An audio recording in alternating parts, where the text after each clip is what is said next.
శపథంతో కొణికిల్ది భువనం మధురం నీ చరితం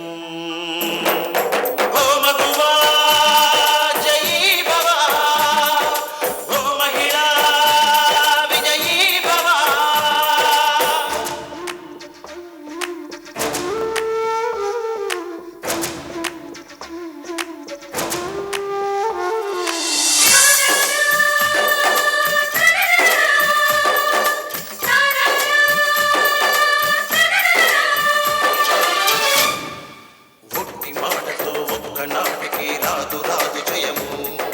చిత్తశుద్ధితో చెమట ఊడ్చితే అందదా విజయము పిడుగురాలిన అడుగు ముందుకు వేయుటే ధైర్యము మనసు చూపిన మార్గ మొదలగా సాగని పయనము అంతులేనిది నీ సహనము సాటి లేనిది నీ త్యాగము బతుకు బాటలో ఎన్ని వెతుకులాటలో మలుపు మలుపునా ఆటుపోటులో గెలుపే నీ ధ్యేయం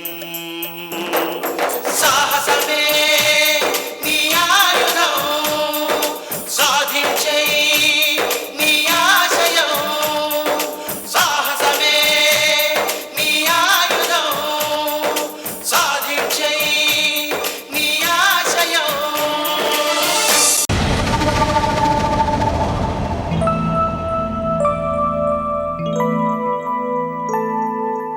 గీతా గీతా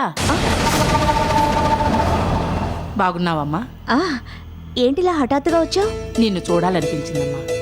ఈ మధ్య నువ్వు రావడం మానేశావు. రోజు విడిచి రోజైనా నిన్ను చూడకుండా ఉండలేకపోతున్నాను. అందుకని ఒకసారి చూసి వెళదామని వచ్చాను. ఈ ఊళ్ళోనే ఉంటున్నాను కాబట్టి చూడ్డానికి రాగలిగావు. ఇదే వేరే ఊళ్ళో ఉండుంటే ఏం చేసేదానివి? అదేంటమ్మా అలా అంటున్నావు? రాను రాను నీలో మార్పు కనిపిస్తోంది. పెద్దింటి కోడలయ్యాక నా మీద మమకారం తగ్గుతున్నట్టుంది. నేను నిన్ను చూడ్డానికి రాలేదని నీ మీద నాకు ప్రేమ తగ్గిపోయిందని అంటున్నావు. ఇంతకాలం నువ్వు నన్ను చూడ్డానికి రాలేదంటే నీకు నా మీద ప్రేమ తగ్గిపోయిందని అనుకోవాలా? నేనిప్పుడు కడుపుతో ఉన్నాను, చీటికి మాటికి రాలేను. వీలు చూసుకొని నువ్వే రావాలి. ప్రస్తుతం లక్ష్మి ఇక్కడుంటుంది. ఆవిడుండగా నేను రావటం బాగుండదు. పైగా ఆవిడ మొహం చూడ్డానికి నాకు కష్టంగా ఉంటుంది. ఎంతైనా ఆవిడ మీ నాన్నగారికి మొదటి భార్య. ఆవిడేం అనుకోకపోయినా నాకే ఏదో చిన్నతనంగా ఉంటుంది. అర్థం అర్థం లేకుండా మాట్లాడుకో. లక్ష్మి పెద్దముంటే రావడానికి లక్ష్మి పెద్దమెంతో నువ్వు కూడా అంతే. బలరాం భారీగా ఆవిడకెంత హక్కుంటుందో నీకు అంతే హక్కుంటుంది. అనవసరంగా ఆవిడికి ఎక్కువ గౌరవం ఇచ్చి నిన్ను నువ్వు కించపరుచుకోకు. గీత, నువ్వేనా ఇలా మాట్లాడేది? ఎంతో ఓర్పు సహనం ఉన్నదానివి. నువ్విలా మాట్లాడడం నాకు వింతగా విడ్డూరంగా అనిపిస్తోంది. వింత లేదు, విడ్డూరం లేదు. అనవసరంగా నువ్వు నన్ను అనుమానించక్కర్లేదు. అయినా ఎప్పుడూ ఒకేలా ఉంటే ఎలా? మార్పు కావాలి. మాలినికి ఎదురు తిరిగాను కాబట్టి అది అణిగి మణిగి ఉంటోంది. లేదంటే నన్ను ఎప్పుడో బయట గెంటేసేది. పరిస్థితుల్ని బట్టి మనం మారాలమ్మా. నువ్వెన్ని చెప్పు, రాను రాను నువ్వు నాకు అర్థం కానంత దూరంలో ఉన్నట్టు అనిపిస్తుంది. అది నా భ్రమే కావచ్చు. ఒక ముక్కలో చెప్పాలంటే నీలో ఏదో మార్పు వచ్చింది. మళ్ళీ మొదలు పెట్టావా? నేను మా ఆయనకి కాఫీ ఇవ్వాలి, నువ్వు హాల్లో కూర్చొని టీవీ చూస్తూ ఉండు. లేదమ్మా, నే బయలుదేరతాను. ఇది ఉంచు.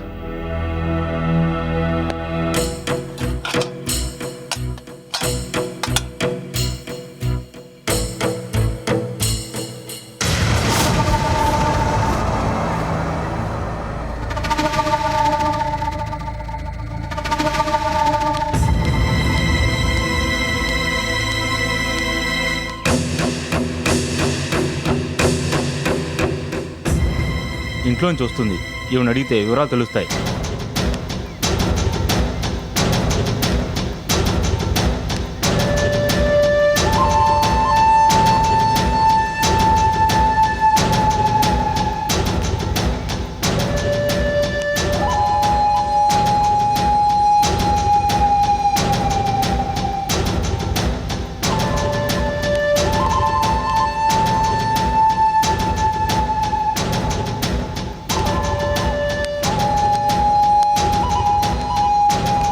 నమస్కారం అమ్మా.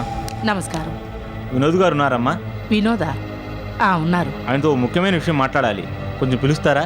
ఆయన మా అల్లుడే. చెప్పండి. మీ అల్లుడా? అయితే గీత నా కూతురు. ఏం లేదమ్మా, రోడ్డు మీద నడిచి వెళుతుంటే ఎవరమ్మా? ఏం కావాలట? వినోద్ కోసం వచ్చాడమ్మా, ఏంటో కనుక్కో.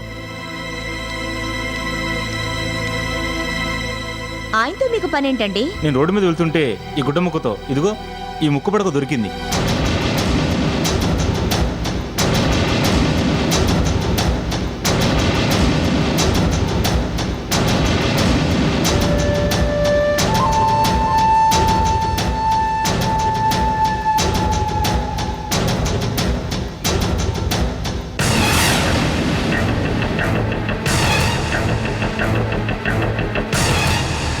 ఇది ఇచ్చి వెళదామని వచ్చాను. ఏమండి, గీత ఎవరో కాదు, నా చెల్లెలి. మీరెంతో నిజాయితీగా ఈ సమాచారం మాకు అందించినందుకు ఈ ముక్కు పుడకను మీరే ఉంచుకోండి. థ్యాంక్స్ అండి, వస్తానండి.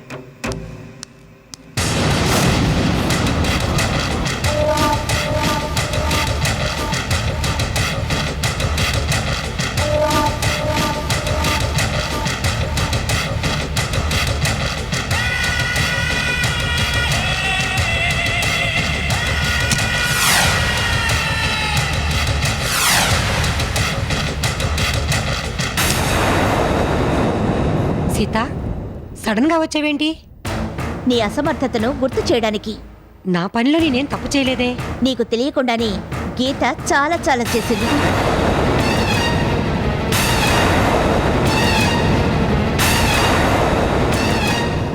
ఏవి, నువ్వేమైనా పెద్ద మేధావిని అనుకుంటున్నావా? తప్పించుకోవడానికి తెలివిగా ప్లాన్ చేస్తావా? టవల్ చింపి కావాలని చేతికి గాయం చేసుకుని ఆ రక్తంతో కాపాడమంటూ రాస్తావా? దానికి ముక్కు పుడక జత చేసి రోడ్డు మీదకి విసురుతావా? అమ్మో అమ్మో, బాత్రూమ్కి వెళ్తానని చెప్పి నువ్వు లోపలికి వెళ్ళి చేసిన పని ఇదన్నమాట. ఇలాంటిదేదో చేస్తావని నాకు అప్పుడే అనుమానం వచ్చింది. నిన్ను ఆగండి. చూడు, నువ్వు ఏం ప్రయత్నాలు చేసి లాభం లేదు. తప్పించుకోవడం నీ తరం కాదు. ఎందుకంటే నువ్వు చేస్తోంది తప్పు, నేను చేస్తోంది రైట్. కాబట్టి నీకిదే లాస్ట్ వార్నింగ్. పురుడొచ్చే వరకు పిచ్చి పిచ్చి వేషాలు వేయకుండా జాగ్రత్తగా ఉండు. లేదా కడుపుతో ఉన్నావని కూడా చూడకుండా ఆ రోజు చెప్పాను కదా, అలా కాల్చి పారేగలను. జాగ్రత్త. శకుంతల గారు, మీకు కూడా ఇదే లాస్ట్ వార్నింగ్. మీ డ్యూటీలో ఏ మాత్రం తేడా వచ్చినా ఊరుకోను.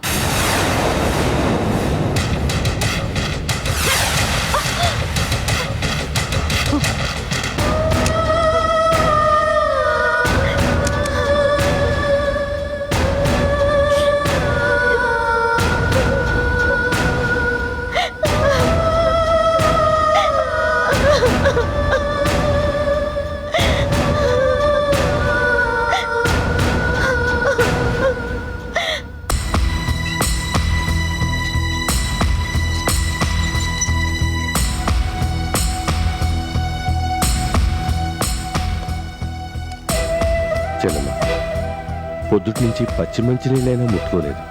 ఇలా అయితే నీ ఆరోగ్యం ఏం కాను. పద, అలా క్యాంటీన్ దాకా వెళ్ళి కాస్త కాఫీ అయినా తాగొద్దాం. వద్దన్నయ్యా, నాకేం తాగాలనిపించడం లేదు, తినాలనిపించడం లేదు. 100% ఆయనకు ఓకే అని డాక్టర్లు చెప్పే వరకు నాకేమీ వద్దన్నయ్యా. అలా కాదమ్మా, నా మాట విను. అన్నయ్య, దయచేసి నన్ను విసిగించకో.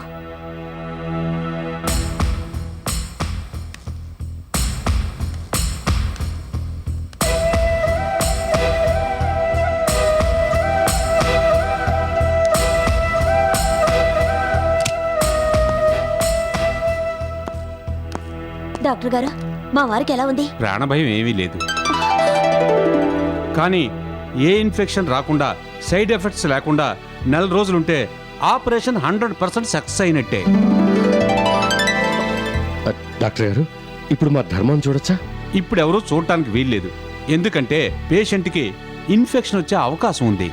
ఒక్క వారం రోజులు ఓపిక పట్టండి, చూద్దురు గాని. మేడం, మీరేం భయపడద్దు, హ్యాపీగా ఉండండి. మీకంతా మంచే జరుగుతుంది. చెల్లమ్మ, డాక్టర్ గారు చెప్పింది విన్నావుగా? విన్నాను. ఇప్పుడైనా కాస్త కాఫీ తాగుతావా? సరే అన్నయ్య. పద.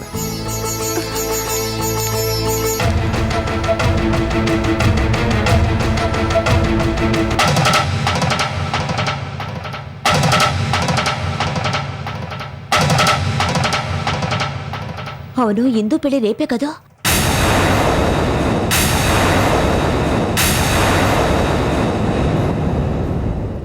చెల్లెమ్మా ఏమిటి ఆలోచిస్తున్నావు రా? అన్నయ్య నేను ఒకసారి ఇంటికి వెళ్ళి వస్తాను. దేనికమ్మా? వెళ్ళొచ్చాక చెప్తాను. నువ్వు ఇక్కడే ఉండు. ఏదైనా అవసరం వస్తుందేమో నేను ఇలా వెళ్ళి అలా వచ్చేస్తాను. ఏ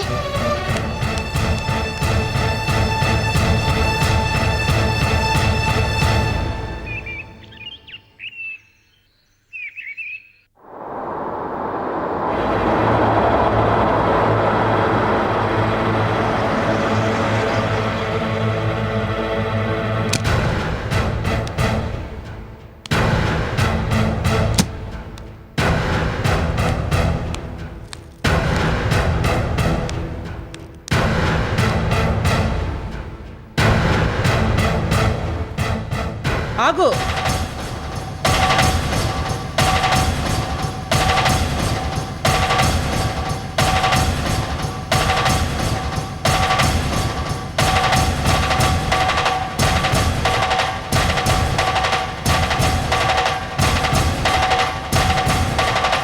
శాంతి, అల్లుడేడి? అన్నయ్య ఎక్కడ?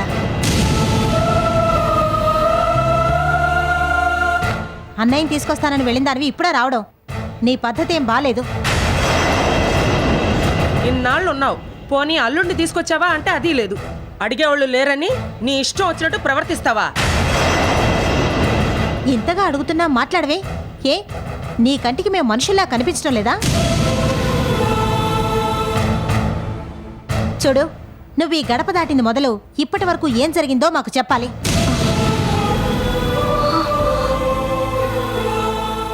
అడుగుతుంది కదా, చెప్పు. అల్లుడు ఎక్కడున్నాడు, ఎలా ఉన్నాడు? ఆయన బాగానే ఉన్నారు. నేను వెళ్ళి ఇందు పెళ్లి విషయం గురించి చెప్పి ఇంటికి రమ్మన్నాను. ఆయన కూడా రావడానికే సిద్ధపడ్డారు. ఇంటికి వెళుతున్నట్టు శ్రీ శివానంద త్రిశక్తి స్వామి వారికి ఫోన్ చేసి చెప్పారు. ఇన్నాళ్ళు అజ్ఞాతంలో ఉండడం వల్ల సరాసరి ఇంటికి వెళ్ళడం మంచిది కాదు. ఉత్తరోత్తర ఎలాంటి కీడు రాకుండా ఉండేందుకు గాను కాశీ రామేశ్వరం దర్శించి ఆ తర్వాత ఇంటికి వెళ్ళడం శుభమని స్వామివారు సూచించారు. స్వామివారు చెప్పినట్టు మూర్తన్నయ్యను తీసుకుని ఆయన కాశీ రామేశ్వరం వెళ్లారు. రావడానికి కనీసం నెలైనా పడుతుందని చెప్పారు. ఈలోగా జరపాల్సిన పనులు మీరే జరిపించండి అని చెప్పారు. ఇందు పెళ్లి గురించి అన్నయ్యకి చెప్పానన్నావే, నాయుడు గారి సంబంధం అని చెప్పావా?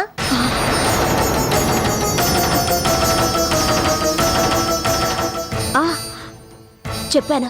దానికి అన్నయ్య ఏమన్నాడు?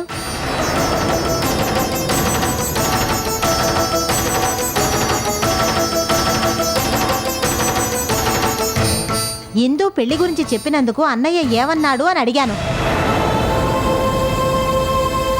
తలరాతను బట్టి ఎవరికెలా జరగాలో అలాగే జరుగుతుంది. ఇందు ఎవరిని ఇష్టపడితే వాళ్ళకి ఇచ్చి చెయ్యండి అన్నారు. అచ్చరే, మొన్న ఇంటికొచ్చి అత్తయ్య పిలుస్తున్నా పట్టించుకోకుండా వెళ్ళిపోయావట. దేనికొచ్చినట్టు, దేనికి వెళ్ళినట్టు?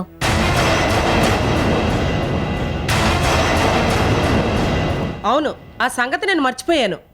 దేనికొచ్చావు?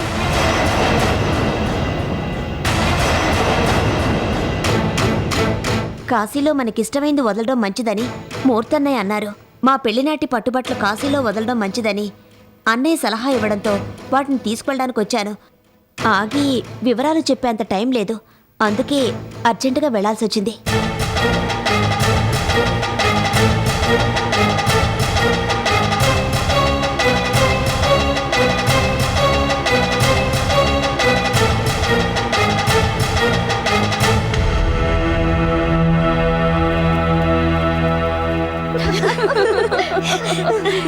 ఇప్పుడు చూడు, ఇందు 6 నెలల తర్వాత ఎలా నడుస్తుందో చూపిస్తాను.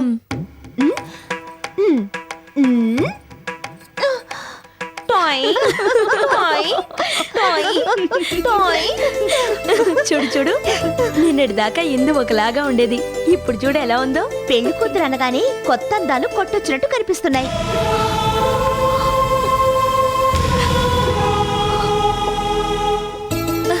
రేపు ఈ పాటికి హిందూ జీవితం కొత్త మలుపు తిరుగుతుంది.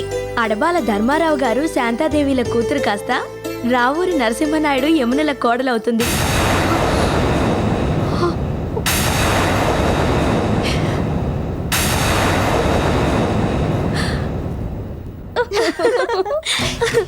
పట్టుకో చూద్దాం. నమస్కారం మేడం. నమస్కారం. ఇందు, నువ్వు ఎక్కడున్నా ఏ పొజిషన్లో ఉన్నా మమ్మల్ని మాత్రం మర్చిపోకే. ఇందు, ఒకవేళ మర్చిపోయావే అనుకో. నమస్కారం మేడం. ఏంటి ఇలా వచ్చారు? అకౌంట్ బుక్స్ తాళాలు మీకు ఇచ్చి వెళదామని వచ్చాను మేడం. మీరు చెప్పినట్టుగానే మన వర్కర్స్ అందరికీ మీ పెళ్లి గురించి చెప్పి 3 రోజులు లీవ్ ఇచ్చాను. మీకు పెళ్ళని తెలియగానే వాళ్ళంతా ఎంత ఆనందపడ్డారంటే మాటల్లో చెప్పలేను.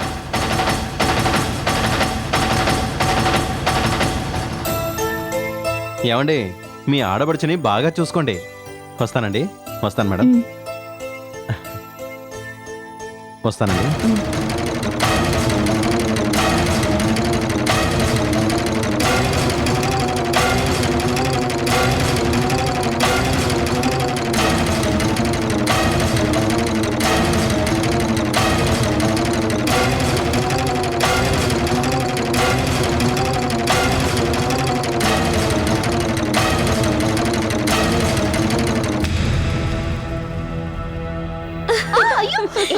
ఆగండి.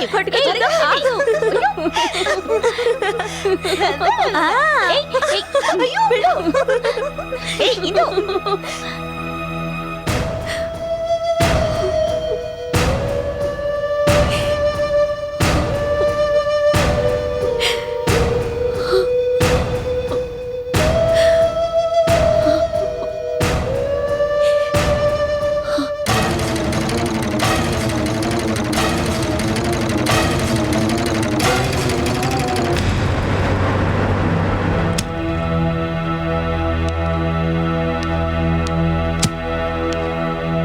పెరుమాళు,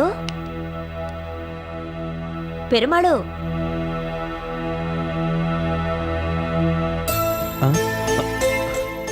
మీరా? నమస్కారం అండి. నమస్కారం. ఇంతకు ముందేగా మీ ఇంటికి వచ్చాను. హఠాత్తుగా మీరు మా ఇంటికి వచ్చారేంటి? మీతో ఓ ముఖ్యమైన విషయం మాట్లాడాలి. మీ అమ్మగారున్నారా? ఉన్నారు. కొంచెం పిలుస్తారా? పిలుస్తాను. ముందు మీరు కూర్చోండి. రండమ్మా. అమ్మా, అమ్మా. వస్తున్నాను బాబు. అమ్మా ఇలారా. ఈవిడ ఇందు మేడం వాళ్ళ అమ్మగారు. నమస్కారం అమ్మా. నమస్కారం అండి. మీతో ఓ ముఖ్యమైన విషయం మాట్లాడాలి. ఇలా కూర్చోండి.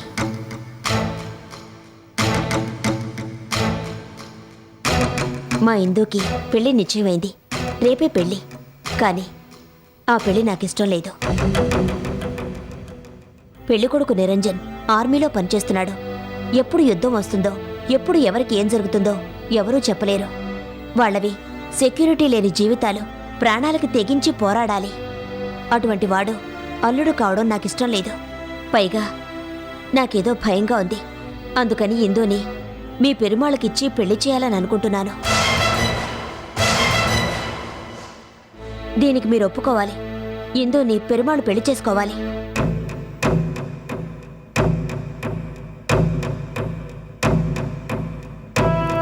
గోవిందమ్మ గారు, మేనత్త కొడుకని ఏమీ ఆలోచించకుండా ఎందుకు మొదటి పెళ్లి చేశాము. దురదృష్టవశాత్తు భర్త పోయాడు. చేసే రెండో పెళ్ళైనా మంచి సంబంధం చూసి చేయాలని ఈ నిర్ణయానికి వచ్చాను. పెరుమాళ్ళు, నువ్వేమంటావ్? కన్న తల్లిగా మీ కోరిక న్యాయమైందే.